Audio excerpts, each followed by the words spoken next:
Le jour d'aujourd'hui, magnifique setup. Je commence en weekly. Nous avons la même chose sur les trois indices, le S&P 500, l'US 30 et le Nasdaq. Ici sur le Nasdaq, là où j'ai pris le trade à la vente, nous avons cet order block en weekly. Nous avons cette fair value gap baissière weekly. Nous avons la bougie weekly de cette semaine. Et en appliquant le concept du TGIF, et après ce beau mouvement haussier qu'on a fait toute la semaine, on peut anticiper un petit reculage pour former la mèche du haut de la bougie weekly pour faire ce TGIF, depuis où l'order block. Aussi, point d'intérêt daily, fair value gap baissière daily, le bas de la fair value gap. La journée précédente, nous avons réagi avec ce doji. Après toute la hausse, on peut anticiper un petit retour. La journée d'aujourd'hui, j'anticipe la même chose et c'est donc ce qu'on a fait. On a la même formation de narrative baissière pour la journée sur les deux autres indices. Ensuite, sur le 4 heures, nous avons cette rejection block sur lequel le prix il trouve résistance. On forme une SMT divergence avec le S&P 500 qui lui monte tandis que le Nasdaq il fait un haut qui est plus bas que le haut d'avant. Ensuite, sur le 1 heure, nous avons aussi une rejection block. On voit beaucoup plus clairement la SMT divergence avec le S&P 500 qui lui monte tandis que le Nasdaq il descend. Ensuite, ce qu'on a, énorme confirmation baissière, c'est parfait. Création du CSD, Change in the State of Delivery. Création d'order block ici avec la fermeture de la bougie de 8 heures. Ensuite, qu'avons-nous de plus? Ouais, je vais descendre encore plus. M30, la rejection block sur les horaires se représente par une order block. Ok, rappelez-vous, on a le niveau d'intérêt daily, le niveau violet. Et là, raffinant, on utilise la rejection block ici. Ensuite, on était sur la M30, order block M30. M15, même chose. Là, on rejette. Clair shift de structure. Ce qui se passe, c'est qu'avant le market open, on a retracé. Non, ouais.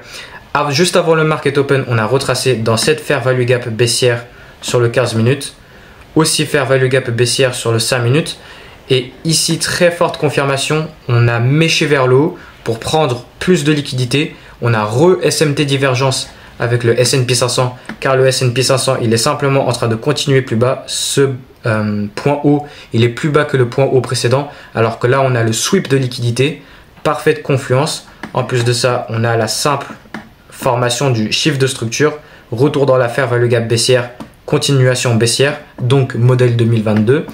Ensuite, les gars, dans cette vidéo, vraiment, il y a de la valeur de ouf. Exemple d'un magnifique setup. Ensuite, 5 minutes, fair value gap baissière 5 minutes, le prix il réagit. On a donc sweep de buy side plus SMT divergence. Et là, ce qui se passe, c'est qu'on redisplace dans le sens opposé, créant un nouveau point bas qui est plus bas que le point précédent. Donc après le shift de structure, on a un retracement, puis nouveau point bas avec du displacement. Et ça, c'est fait avec l'ouverture de 9h30. À ce moment-là, il y a absolument tout qui nous indique la baisse pour continuer plus bas, pour venir chercher quoi? Pour venir chercher quoi? Pour venir chercher le bas de Londres et le bas asiatique. Et c'est donc ce qu'on a fait. C'était l'objectif de ce trade.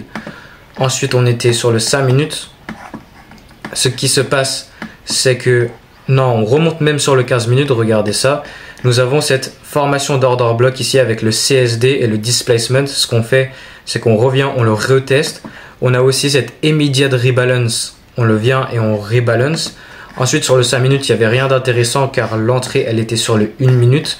On a cette belle fair value gap baissière laissée dans le displacement une fois l'ouverture de 9h30. Donc la bougie de 9h30, elle a formé ce displacement, nouveau point bas, plus fair value gap baissière.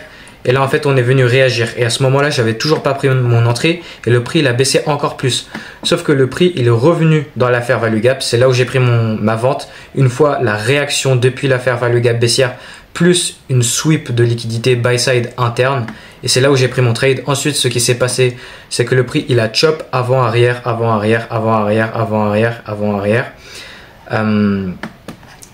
C'est très moche, mais c'est comme ça que le marché il est actuellement. Il aime bien chop, sortir tout le monde, faire un peu de la merde, prendre de la liquidité. Ici très clairement on est venu shift out pour ensuite re-CSD et donc faire le mouvement baissier pour venir chercher le bas de Londres et le bas de la session asiatique.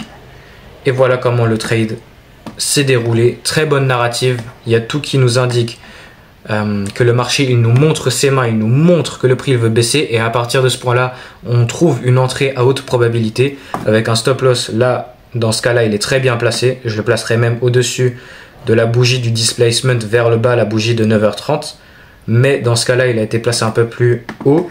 Et là, magnifique setup de vente pour un petit market maker sell modèle, côté de gauche, côté de droit, pour venir chercher les bas de la journée actuelle à ce moment-là. Liquidité temporelle aussi à 3 heures. Et on a donc fait le mouvement baissier et on est venu attaquer la liquidité juste avant la macro de 11 heures. Et j'ai donc pris mon entrée dans la toute première macro, la macro de 10 heures.